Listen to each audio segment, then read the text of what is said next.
नमस्कार विद्यार्थी मित्रांनो, छत्रपती अकॅडमी तुम्हा सर्वांचं सहर्ष स्वागत आहे. चला, आज तर आपण पंचायत राज हा महत्वाचा पॉलिटीचा घटक पाहणार आहोत. बघा मित्रांनो, पंचायत राज चालू करण्यासाठी आपल्याला दोन गोष्टी महत्वाच्या माहित असणं गरजेचं आहे. दोन घटना दुरुस्ती आहेत. बघा ते कोणत्या घटना दुरुस्ती आहेत. पहिली आहे 73वी घटना दुरुस्ती. कोणती आहे?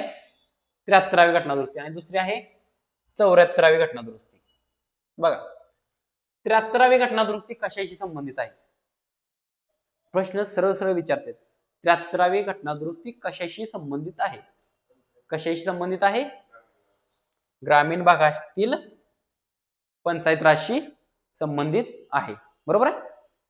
73वी घटना दुरुस्ती भाग 9. 73व्या घटना दुरुस्ती भाग 9 ऍड केला, त्याचं नाव काय? पंचायती. कळलं?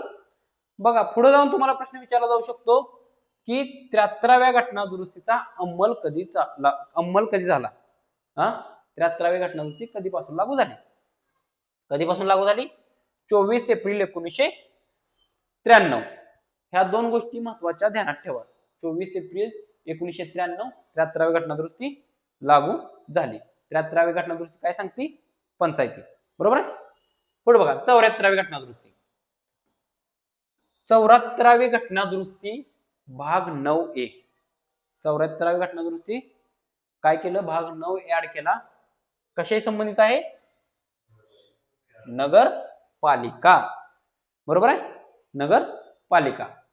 73वी पंचायत राज आणि 74वी नगरपालिका. बघा, मग 74वी घटना दुरुस्तीचा अंमल कधी झाला? तर 1 जून 1993. दोन्हीही घटना दुरुस्ती 1993 ला लागू झाल्या. पण तारीख एक वेगळी आहे. 24 एप्रिल एक आहे आणि 1 जून एक आहे. एवढा दोन तारखा व्यवस्थित ध्यानात ठेवा. आणि आपल्याला 73व्या घटना दुरुस्तीनुसार जे काय कलम आपण ऍड केलेत घटनेत, त्यातले एक महत्वाचे 4-5 कलम आपल्याला बघायचे. त्यातले बघा महत्वाचे कलम 243A. 243A काय सांगतं? ग्रामसभेची रचना. काय सांगतं? ग्रामसभेची रचना. माहित पाहिजे, ग्रामसभा हा ग्रामपंचायतीचा महत्वाचा घटक आहे. बरोबर आहे.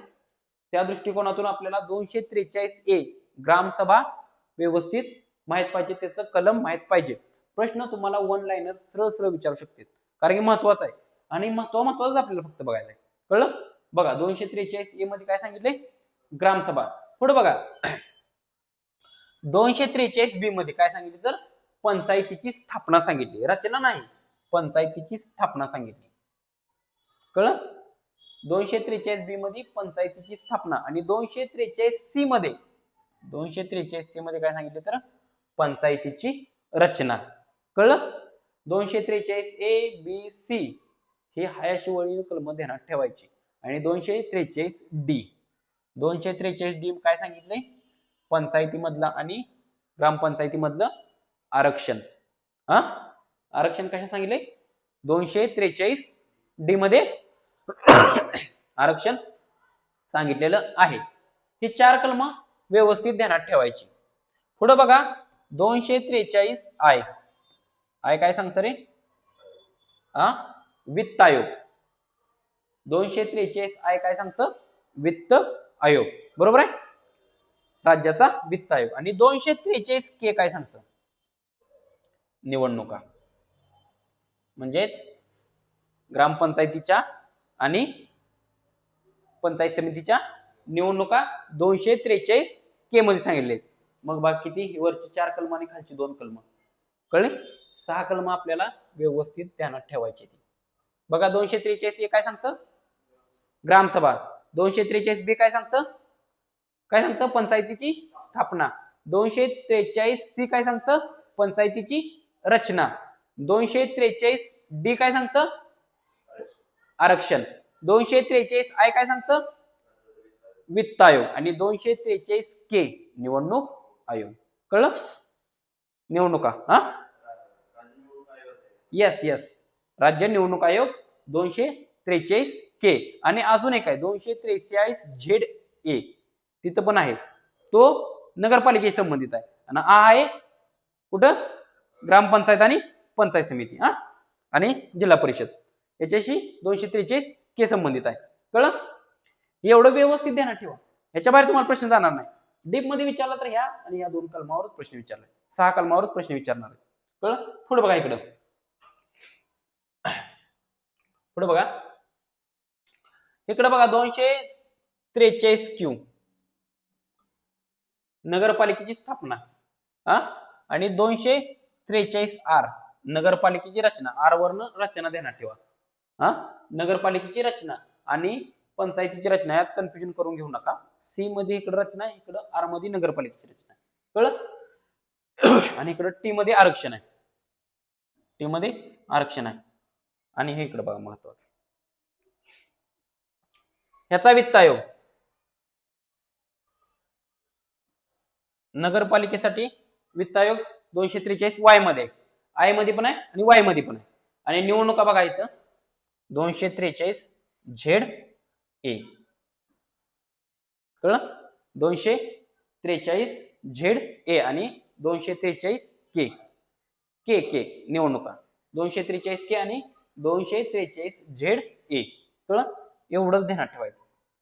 या पानातलं आपल्याला फक्त एवढं ध्यानात ठेवायचं, एवढं आणि एवढं. कळलं? याच्या बाहेर तुम्हाला प्रश्न जाणार नाही. कळलं? ह्याच्यावर विचारलं म्हणजे आधीच पहिल्यांदा डीप मध्ये आहे. विचारलं तुम्हाला वरती इकडेच विचारणार. जरी पुढे जाऊन विचारलं प्रेफरन्स पहिल्यांदा कशाला देते? ग्रामपंचायत पंचायत समिती त्याला देते. कळलं? ग्राम स्तरावरून सुरुवात होती. कळलं? पुढे बघा.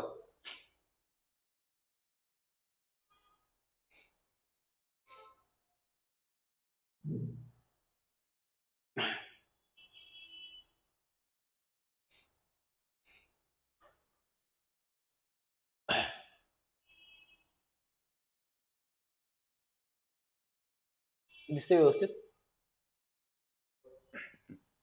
बघा याच्या अगोदर आपण थोडी माहिती बघू पंचायत राजशी संबंधित.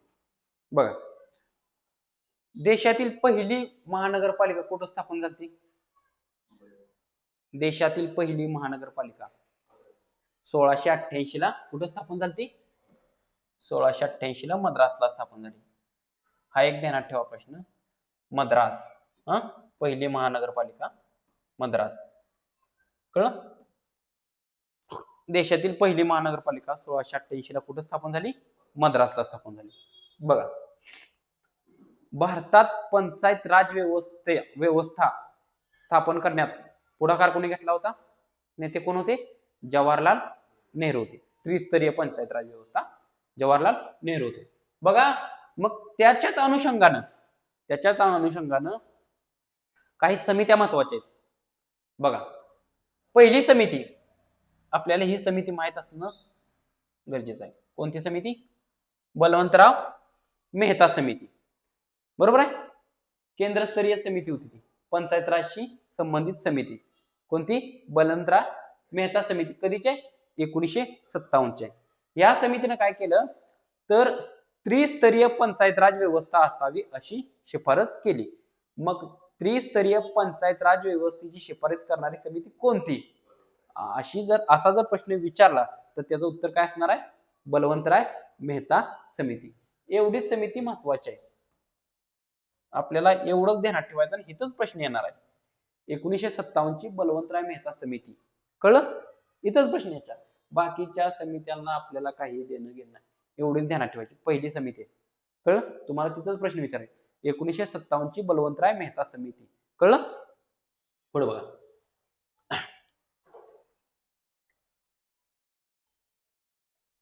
बघा केंद्र स्तरावर पहिली समिती बघितली आपण बलवंतराव मेहता. तशी आता राज्य स्तरावरची पण आपल्याला एक समिती बघायची आहे. कोणती समिती आहे ती? वसंतराव नाईक समिती 1960 ची. 1960 ची वसंतराव नाईक समिती. ही पण आपल्या राज्याच्या दृष्टीनं ही पण समिती महत्वाची आहे. बघा स्थापना कधी झाली या समितीची? 22 जून 1960 ला. स्थापना माहित पाहिजे. पहिली समिती कोणती आहे तेही माहित पाहिजे. कोणती आहे तर वसंतराव नाईक समिती. बघा याही समितीनं रचना त्रिस्तरीय असावी. बरोबर आहे? ग्रामीण प्रशासनाची रचना त्रिस्तरीय असावी असंच सांगितलं. पंचायत राज त्रिस्तरीय असावंच असंच सांगितलं. बरोबर. अशोक मेहता होते का, त्यांनी द्विस्तरीय सांगितली होती. ती केंद्राची समिती होती अशोक मेहता, त्यांनी द्विस्तरीय सांगितली होती. बरोबर आहे. बलवंतराव मेहतानं त्रिस्तरीय सांगितली होती आणि अशोकराव मेहतानं द्विस्तरीय सांगितली होती. आणि वसंतराव नाईक समितीने पण किती स्तरीय सांगितली, त्रिस्तरीय सांगितली, 3 स्तरावर सांगितली. बघा त्यानं अजून एक शिफारस केली की प्रत्यक्ष निवडणुका घ्या म्हणून. बरोबर. आणि अनुसूचित जाती जमाती महिला सदस्य नसल्यास एक सदस्य स्वीकृत करावा असं सांगितलं. पण आपल्याला महत्वाचं काय आहे, वसंतराव नाईक समिती पंचायत राजशी संबंधित आहे, महाराष्ट्राची समिती आहे. समिती स्थापना 22 जून 1960 ला झाली. आणि रचना कशी सांगितली त्यांनी, तर रचना 3 स्तरीयच सांगितली. बघा आता पुढे बघा, पंचायत राज स्वीकारणारे पहिले राज्य. बाकी या समित्या करायला नाहीत आपल्याला, ज्याच्यावर प्रश्न विचारतात तेवढंच करायचं. रणा बोंगिरवार, बीपी पाटील समिती, त्या आहेत समित्या, पण आपल्याला प्रश्न पहिल्या समितीवर विचारणार. कळलं का, तेवढीच महत्वाची आहे. आणि त्यातल्या त्यात अजून जर प्रश्न विचारायचा झाला तर सरपंचाची थेट जनतेतून निवड करण्याची शिफारस कोणत्या समितीने केली, तर पाटील समितीने केली. 1984 ची पाटील समिती. एवढं ध्यानात ठेवा, बाकीचं आपल्याला काही ध्यानात ठेवायचं नाही. फक्त जे एक्झाम ओरिएंटेड आहे तेवढंच. आपण प्रश्न विचारायला म्हणलं तर ना, पेपर सेटर कुठे जाणार आहे, वरवरच जाणार आहे. पंचायत राज काय तुम्हाला डीप मध्ये जाणार नाही. कळलं.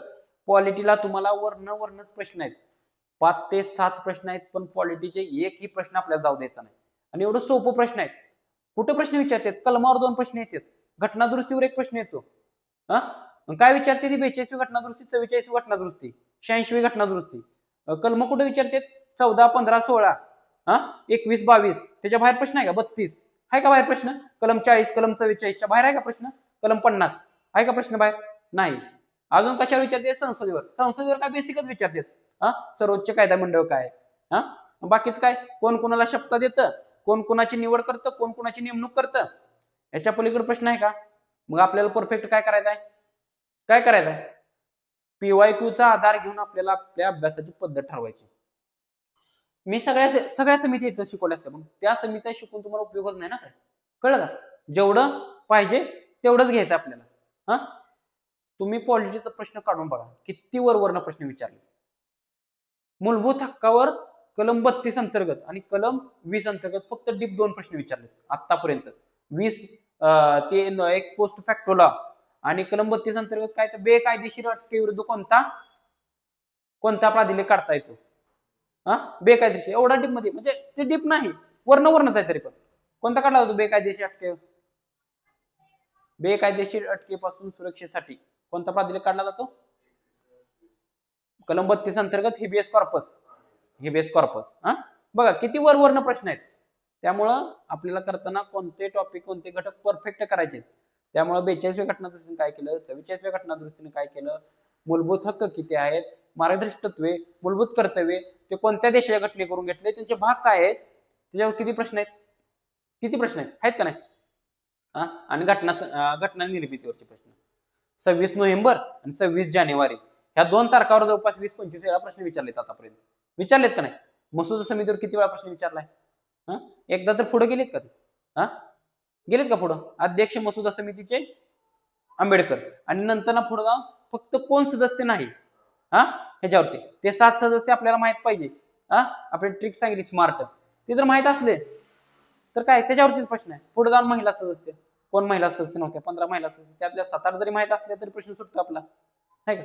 डीप मध्ये नाही तुम्हाला, इतिहास, पॉलिटी, भूगोल डीप मध्ये नाही, वरवरनच आहे. फक्त तुम्ही अभ्यास करताना फक्त योग्य मार्गाने अभ्यास करा. कळलं का. आपल्याला मार्कवादी व्हायचं आहे, आपल्याला काही तर PhD करायची नाही विषयात. पोलीस भरतीला जेवढं विचारते तेवढंच करायचं आपल्याला, पण आपला मार्क जाता कामा नये. पॉलिटीला पैकी मार्क पडलीच पाहिजे, सोपं आहे, पडलीच पाहिजे. कळलं का. मग मी तेवढंच घेतोय बस. तुम्हाला विचारतील आणि अजून पुढे जाऊन कुठे विचारतील तेवढंच, बाकी सगळ्या समित्या वगैरे आहेत आपल्याला त्याची काही गरज नाही. बघा पुढं, पंचायत राज स्वीकारणारे राज्य. बघा आपल्याला जर प्रश्न विचारला तर पंचायत राज स्वीकारणारे पहिले राज्य कोणते, तर आपल्याला त्याचं उत्तर माहित पाहिजे. राजस्थान. कळलं? पहिलं राज्य कोणते? तर राजस्थान. माहित पाहिजे. 1 2 3 4 5 6 7 8 9 आणि 9 कोणता आहे? बरोबर. 1 2 3 4 5 6 7 8 9 बरोबर आहे. 9 कोणता आहे? महाराष्ट्र. बस एवढंच आपल्याला. पहिलं राज्य कोणतं आहे? राजस्थान. एवढं माहित पाहिजे. झालं. बघा आता पुढं.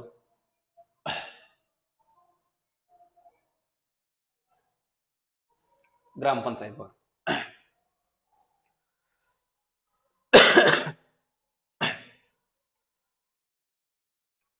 आता ह्यामध्ये काय महत्वाचं आहे तुम्हाला बघा. आता एवढं पेज आपण शिकणार आहे पण यातलं महत्वाचं किती आहे तुमच्या डोक्यात काय ठेवायचं आहे हे सांगतो. बघा ग्रामपंचायत बघणार आपण. ग्रामपंचायत बघा. मग तुम्हाला ग्रामपंचायतचा कायदा माहित असणं गरजेचं आहे. कायदा कोणता आहे? महाराष्ट्र ग्रामपंचायत अधिनियम 1958.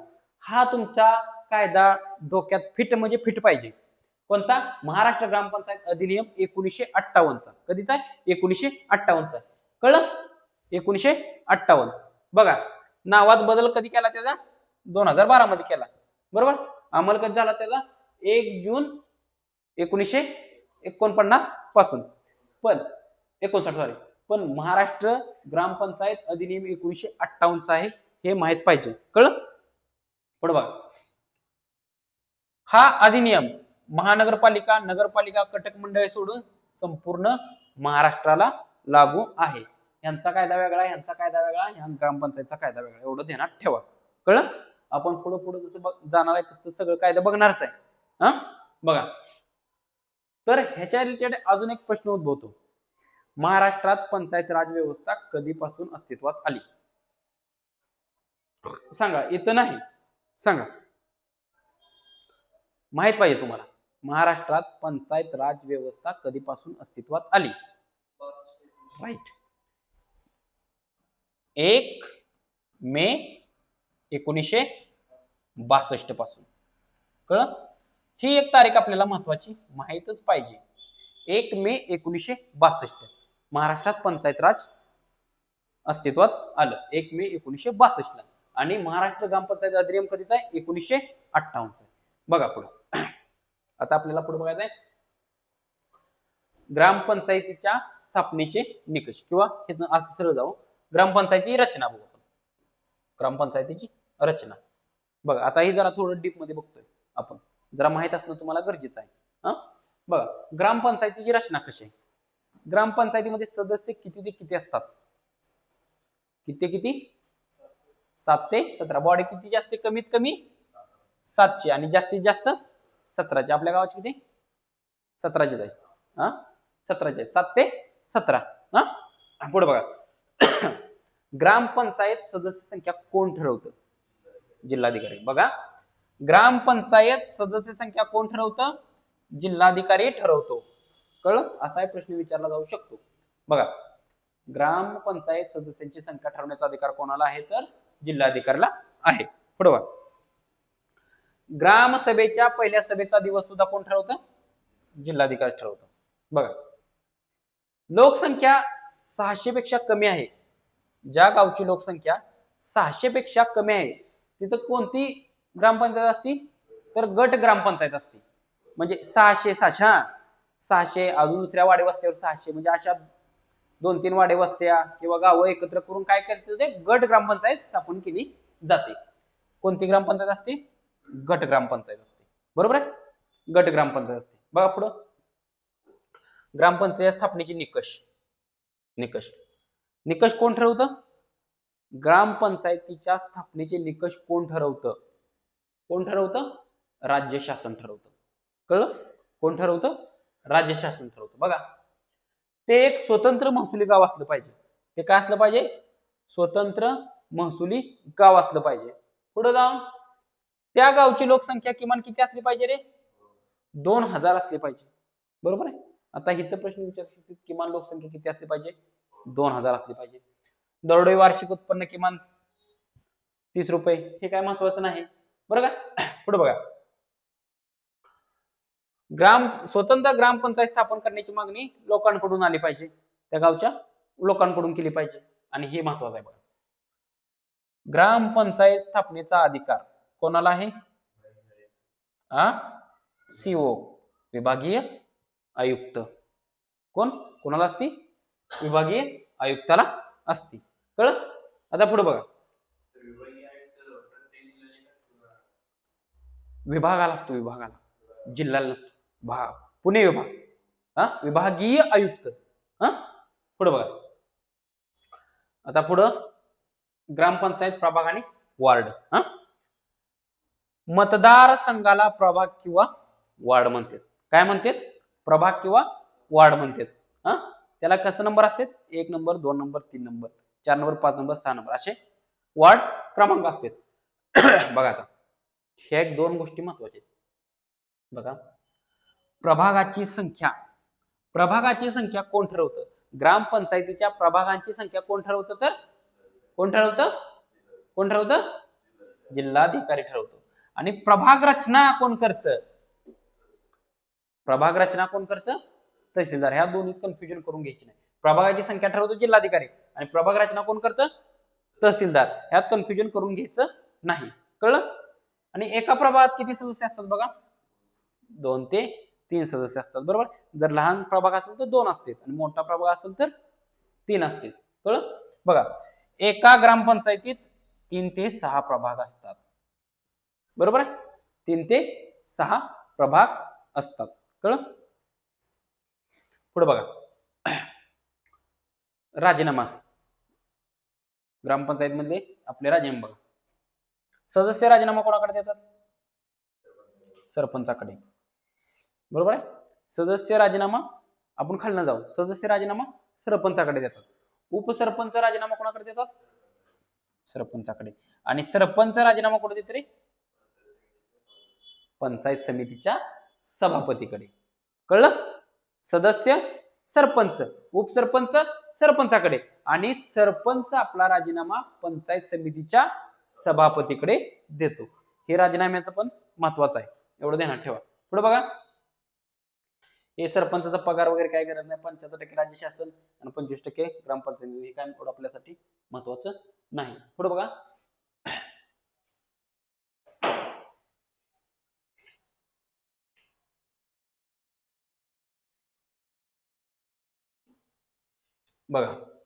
सरपंच निवडणूक आणि उपसरपंचाची निवडणूक. आता बघा, सरपंचाची निवडणूक थेट जनतेतून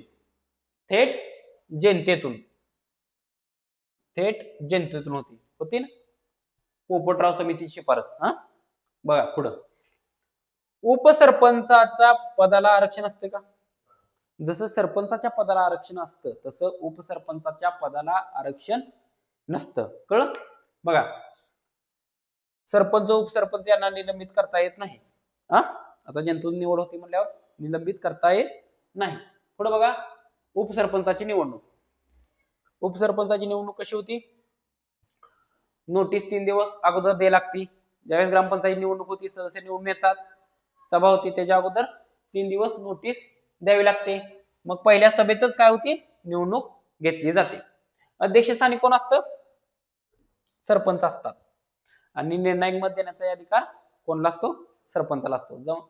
समजा 2 उमेदवार उभारलेत उपसरपंचकीच्या निवडणुकीसाठी, तर समसमान मतं पडली तर निर्णायक मत देण्याचा अधिकार कोणाला असतो?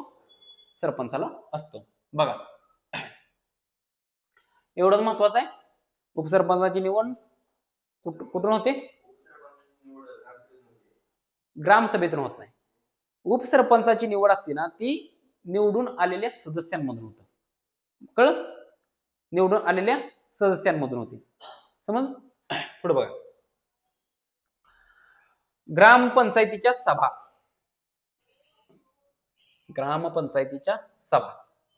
बघा, दर महिन्याला 1 ग्रामसभा आणि वर्षातून किती? 12. एवढा ही फॅक्ट तुमच्यासाठी महत्वाचा आहे.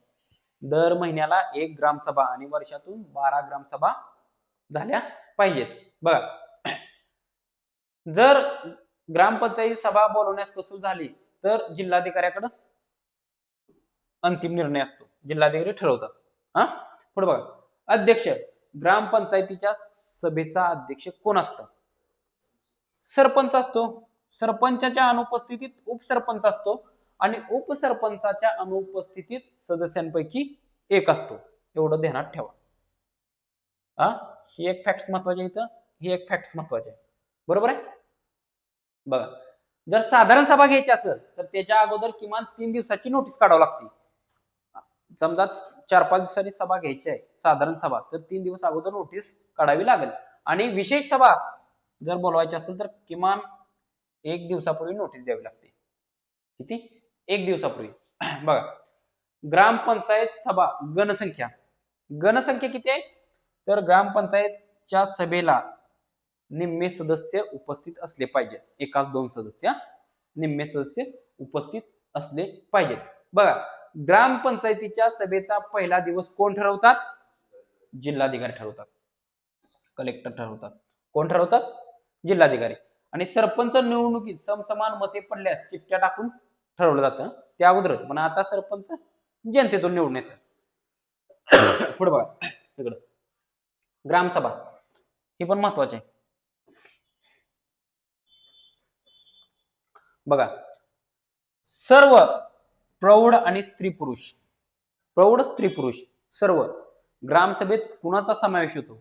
मतदार यादीत जेवढे मतदार आहेत बरं का, त्या सर्वांचा समावेश कुठं होतो? ग्रामसभेत होतो, एवढं ध्यानात ठेवा. सर्व प्रौढ स्त्री पुरुष मतदार यादीत सर्व. आणि वर्षातून किमान ग्रामसभेच्या किती? 4 सभा व्हाव्या लागतात. पुढे बघा, 2 सभा दरम्यान 4 महिन्यापेक्षा जास्त अंतर नसावे. बघा, ग्रामसभा ही गावाच्या विकासासाठी महत्वाची असते. कळलं? पुढे बघा, अध्यक्ष सरपंच असतो. सरपंचाच्या अनुपस्थितीत उपसरपंच आणि त्याच्या अनुपस्थितीत ज्येष्ठ ग्रामपंचायत सदस्य. बरोबर आहे. मग सर्व जर गैरहजर असेल तर 1 आठवडा सभा तहकूब केली जाते. आणि पुन्हा जर गैरहजर असतील तर बीडीओ अधिकृत अध्यक्ष असतो. बीडीओ जो सांगल तो अधिकारी त्या ग्रामसभेचा अध्यक्ष असतो. कळलं? पुढे बघा, ग्रामसभा ही उत्तरदायित्वाची हमी देते. म्हणजे ग्रामसभा ही ग्रामसभेचं काम कसं चाललंय, योग्य चाललंय का अयोग्य चाललंय, ह्यासाठी ग्रामसभा उत्तरदायित्वाची हमी देते. बघा, ग्रामसभा बोलवण्याचा अधिकार कोणाला असतो? सरपंच किंवा गावातील एखादा मोठा गट सुद्धा ग्रामसभा बोलवण्यास सांगू शकतो. पुढे बघा,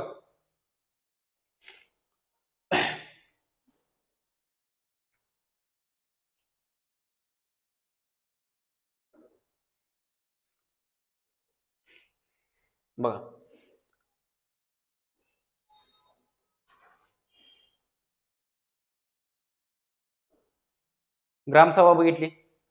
ग्रामसभेत कुणाचा समावेश होतो? कुणाचा?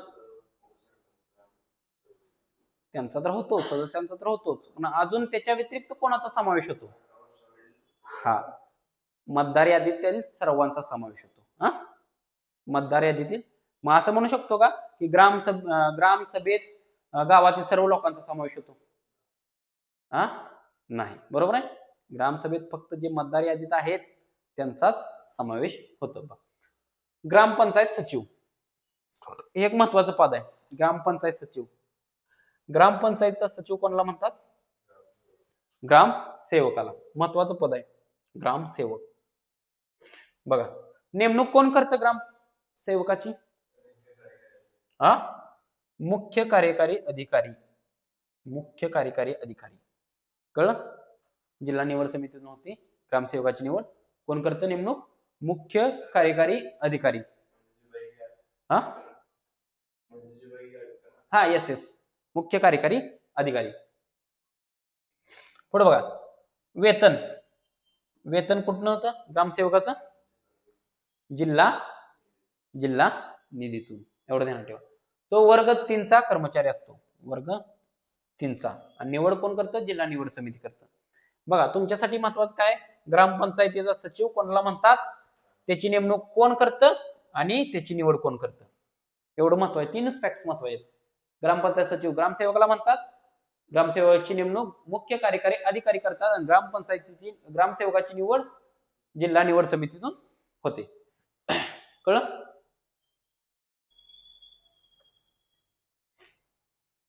पुढे बघा, सरपंच आणि उपसरपंच यांच्यावरील अविश्वास ठराव, हे महत्वाचं आहे, माहित असलं पाहिजे तुम्हाला. बघा, समजा सरपंचाला त्याच्या पदावरून दूर करायचा आहे, मग त्यासाठी एक विशेष सभा बोलावं लागते. काय? विशेष सभा. मग त्या विशेष सभेची मागणी कोणाकडे केली जाते? तहसीलदाराकडे. बरोबर आहे. मग मागणीसाठी किमान किती सदस्यांनी मागणी करावी लागते? 2-3 सदस्यांनी मागणी करावी लागते. 2-3 सदस्यांनी ठराव करायचा, तो ठराव तहसीलदाराकडे पाठवायचा की आम्हाला एक विशेष सभा घ्यायची आहे. कळलं? पुढे बघा, अविश्वास प्रस्तावावेळी अध्यक्ष कोण असतात रे त्या सभेचे? त्या सभेचे अध्यक्ष असतात तहसीलदार. कळलं? पुढे बघा, अविश्वास ठराव मंजुरी करता आवश्यक बहुमत किती लागतं? 3/4. बरोबर आहे. बहुमत संबंधितांना म्हणजे त्या बहुमताशी संबंधित वाद निर्माण झाला तर 7 दिवसाच्या आत कोणाकडे तक्रार करता येते? जिल्हाधिकाऱ्याकडे तक्रार करता येते. कुठं? जिल्हाधिकाऱ्याकडे. आणि त्याच्या बाबतीत अजून वाद झाला तर अपील कोणाकडे करता येते? पुढे जाऊन विभागीय आयुक्ताकडे. बघा, निवडीपासून 2 वर्ष, निवडीपासून 2 वर्ष आणि मुदत संपण्याच्या लगतचे 6 महिने अविश्वास ठराव मांडता येत नाही. निवडीपासून 2 वर्ष आणि कालावधी संपायच्या अगोदर 6 महिने. कळलं का? कालावधी संपायच्या अगोदर 6 महिने अविश्वास ठराव मांडता येत नाही. बघा, बहुमत किती आहे अविश्वास ठरावासाठी? 3/4. कळलं? महत्वाचं आहे, 3/4. कळलं? पुढे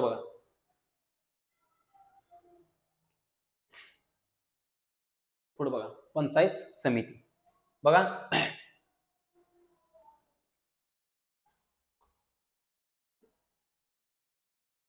ग्रामपंचायत बैली, ग्रामपंचायत अधिनियम कधीचा आहे? 1958चा.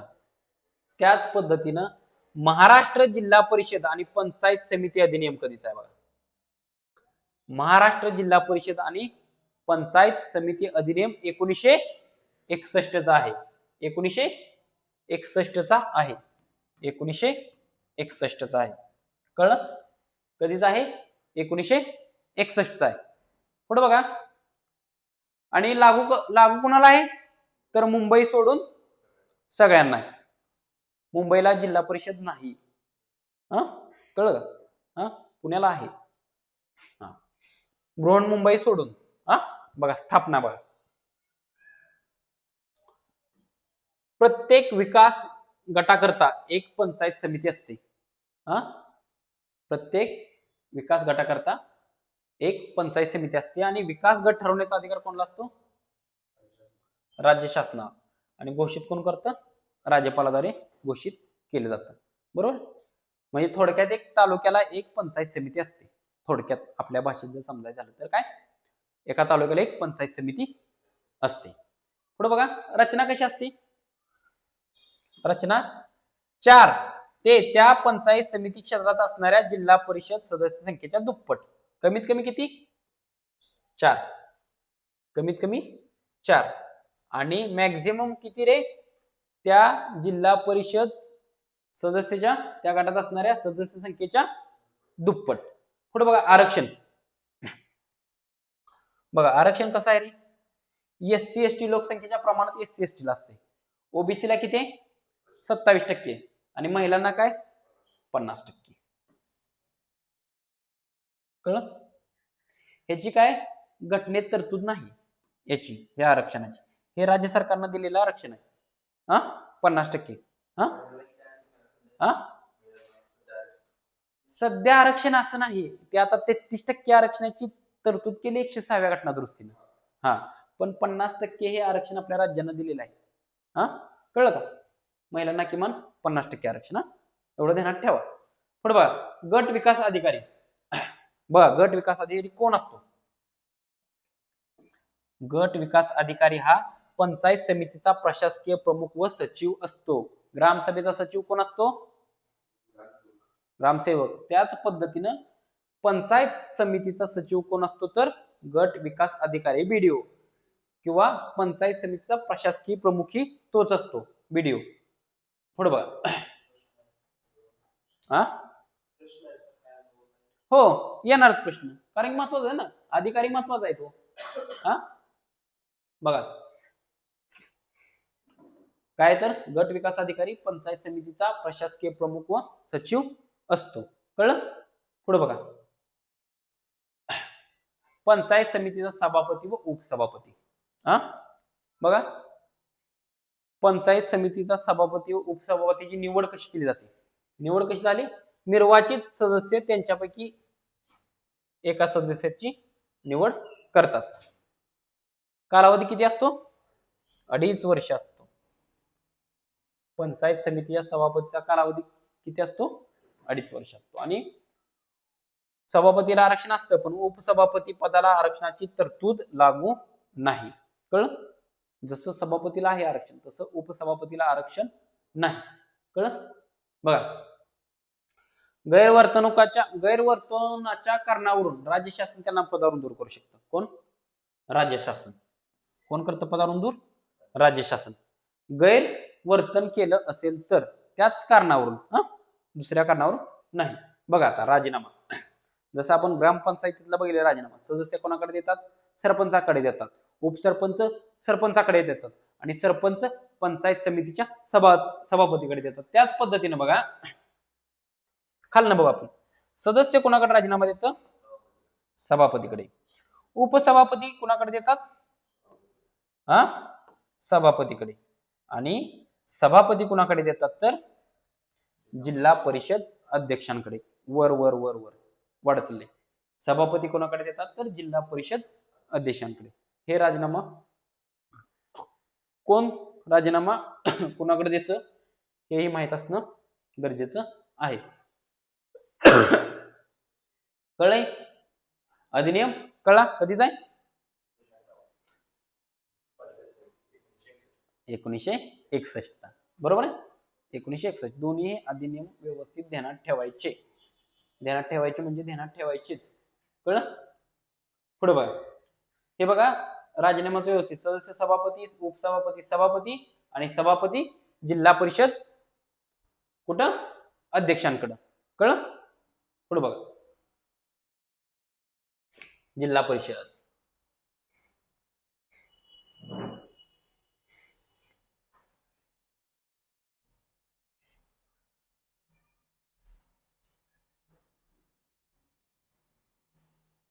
बघा, जिल्हा परिषद. महाराष्ट्र जिल्हा परिषदेची स्थापना. महाराष्ट्र जिल्हा परिषदेची स्थापना कधी झाली? 1 मे 1960 मध्ये झाली. प्रत्येक जिल्ह्यासाठी एक जिल्हा परिषद असेल. बरोबर आहे? प्रत्येक जिल्ह्यासाठी एक जिल्हा परिषद असेल. बघा, जिल्हा परिषदेचे प्रशासकीय व कार्यकारी प्रमुख. जिल्हा परिषदेचे प्रशासकीय व कार्यकारी प्रमुख कोण असतं? असा सरळ सरळ प्रश्न विचारला जाऊ शकतो. मुख्य कार्यकारी अधिकारी. मुख्य कार्यकारी अधिकारी हे 3 शब्द व्यवस्थित ध्यानात ठेवायचे. मुख्य कार्यकारी अधिकारी. कळलं? मुख्य कार्यकारी अधिकारी. बघा, निर्वाचित सदस्य किती असतात? निर्वाचित सदस्य असतात. तिकडे आपण ग्रामपंचायतीचे किती बघितले होते? 7 ते 17. तसे हे किती आहेत? 55 ते 85. 55 ते 85. किती आहेत? 55 ते 85 आहेत. बघा, पदसिद्ध सदस्य. पदसिद्ध सदस्य कोण असतात? तर जिल्ह्यातील पंचायत समिती सदस्य असतात. झेडपीचे पदसिद्ध सदस्य कोण असतात? तर जिल्ह्यातील पंचायत समितीचे सदस्य असतात. आता बघा, ही महत्वाचं आहे. पदसिद्ध सचिव. बघा, जिल्हा परिषदेचा पदसिद्ध सचिव कोण असतो? मुख्य कार्यकारी अधिकारी नाही. कोण असतो? उपमुख्य कार्यकारी अधिकारी. उपमुख्य कार्यकारी अधिकारी, उपमुख्य कार्यकारी अधिकारी. मग आता मला सांगा सचिव,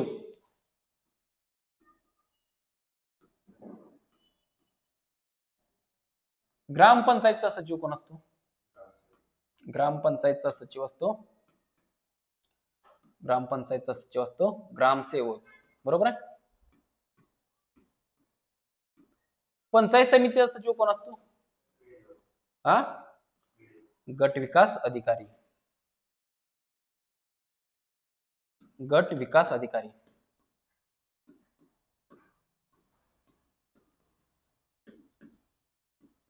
आणि झेडपीचा सचिव कोण असतो?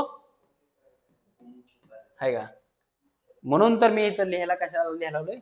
उपमुख्य कार्यकारी, उपमुख्य कार्यकारी अधिकारी, उपमुख्य कार्यकारी कार्यकारी अधिकारी. कळलं?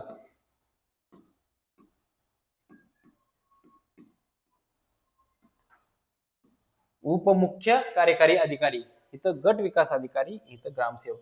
या तिन्ही गोष्टी व्यवस्थित ध्यानात ठेवा. कळलं? उपमुख्य कार्यकारी अधिकारी. कळलं? बघा बघा, अध्यक्ष राजीनामा कोणाकडे देतात? विभागीय आयुक्तांकडे. अध्यक्ष राजीनामा कोणाकडे देतात? विभागीय आयुक्तांकडे. आणि निवडणुकीचा विवाद कुठे सोडवला जातो? तर अपील जिल्हा न्यायाधीशांकडे. अपील जिल्हा न्यायाधीशांकडे. कळलं? पुढे बघा,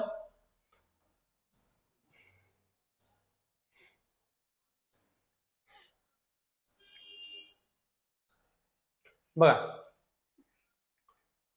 अध्यक्ष निर्वाचित सदस्य त्यांच्यापैकी एका सदस्याची अध्यक्ष म्हणून नेमणूक किंवा निवड केली जाते. बघा, अध्यक्षांचा कार्यकाळ किती वर्षाचा असतो रे? 2.5 वर्षाचा असतो. जसा पंचायत समिती या सभापतींचा कार्यकाळ किती वर्षाचा असतो, तसाच जिल्हा परिषदेच्या अध्यक्षांचाही कार्यकाळ असतो. बघा, जिल्हा परिषद अध्यक्ष पदावनती. बघा, जिल्हा परिषद किमान 2/3 सदस्यांच्या बहुमताने ठराव मंजूर केल्यास, म्हणजे पदावरून दूर कसं केलं जाऊ शकतं? जिल्हा परिषदेच्या अध्यक्षाला 2/3 सदस्यांच्या बहुमताने ठराव मंजूर करून. तसा सरपंचाला किती होता? किती? 3/4. सरपंचाला किती होता? 3/4. व्यवस्थित ध्यानात ठेवा. पुढे बघा, अध्यक्ष उपाध्यक्ष पदाकरता आरक्षणाची तरतूद नाही. चुकीचं आहे. इथं अध्यक्षाला आरक्षण असते ना? असते. उपाध्यक्ष या पदाकरता आरक्षणाची तरतूद नसते. कळलं? बघा, तसं उपसरपंचाला नसते, तसं उपसभापतीला नसते, तसं उपाध्यक्षालाही नसते. पुढे बघा, 10 वर्षापेक्षा जास्त अध्यक्ष उपाध्यक्ष राहता येत नाही. एकदा 10 वर्ष उपाध्यक्ष राहिला तर परत त्याला उपाध्यक्षपदी राहता येत नाही. कळलं? हे पण ध्यानात ठेवा. 10 वर्ष, जास्तीत जास्त किती वेळा?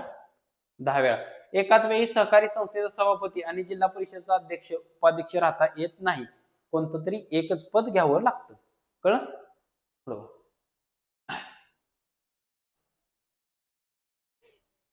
आज आपण बघितलं महत्वाचं काय?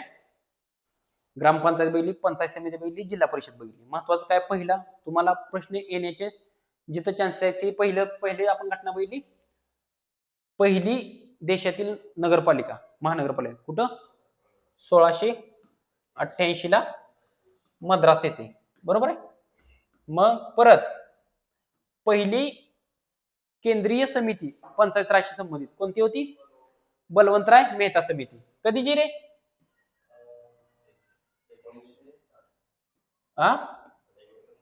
बलवंतराय मेहता समिती.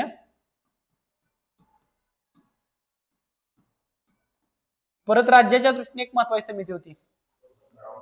कधीची रे? 1960 ची वसंतराव नाईक समिती.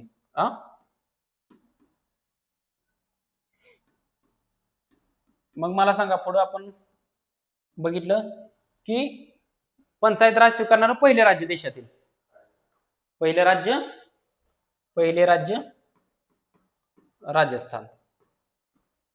बरोबर आहे. हा, नागौर, राजस्थान मधील नागौर गावातून. नागौर. पुढे बघा, पुढे अजून आपण महत्वाचं काय बघितलं, कायदा बघितलं. हा, महाराष्ट्रात पंचायत राज अस्तित्वात कधी आलं? 1 मे 1962 ला. मग ग्रामपंचायत, महाराष्ट्र ग्रामपंचायत अधिनियम कधीचा आहे? 1900 कितीचा आहे? 58चा आहे. 1958चा महाराष्ट्र ग्रामपंचायत अधिनियम. 2012 ला नाव बदललं ना, तर 1958चा. आणि जिल्हा परिषद आणि पंचायत समिती कायदा कधीचा आहे अधिनियम? हा, 1961चा आहे. बरोबर आहे. पुढं महत्वाचं बघा, सचिव, 3 सचिव. हा, ग्रामपंचायतचा सचिव, परत पंचायत समितीचा सचिव, आणि परत जेडपीचा सचिव. हा, हे पण आपण महत्वाचं बघितलं. याच्यावरतीच प्रश्न आहे, एवढं ध्यानात ठेवा. हा, ठीक आहे. मग आज थांबूया आपण आज. धन्यवाद.